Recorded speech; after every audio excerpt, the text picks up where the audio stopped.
Денеска се одржува првиот круг од председателските избори. На овие први избори по промената на името и самостојни председателски избори првпат по 2004 година. Граѓаните одлучуваат кој помеѓу тројцата председателски кандидати ќе се пресели во председателската резиденција на Водно.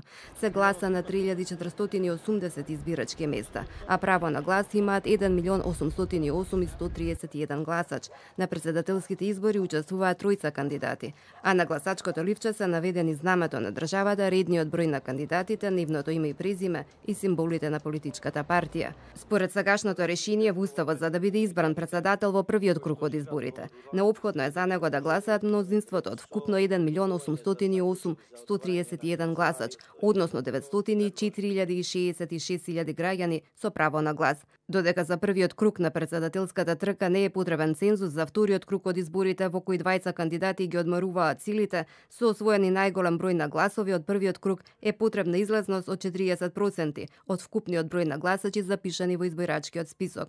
Доколку во првиот круг не биде избран председател, граѓаните ќе гласаат уште еднаш во вториот круг од председателските избори, кои ќе се одржат на 5 мај. Во игра се и две опции доколку на председателските избори не биде постигнат потребниот цензус. Една од опциите е председателот да се избира на непосредни избори, без потребно мнозинство во вториот круг, што значи дека ќе победи оној што ќе добие повеќе гласови. Друга опција е председателот да се избира во собранието. Фер и демократски избори се еден од условите земјава да напредува на патот кон Европската Унија. Од Државната изборна комисија ги повикаа сите учесници на изборите да обезбедат фер и демократски изборен процес со почитување на уставите и законите. Од Државната изборна комисија ги повикаа сите учесници на изборите да обезбедат фер и демократски изборен процес со почитување на уставот и законите.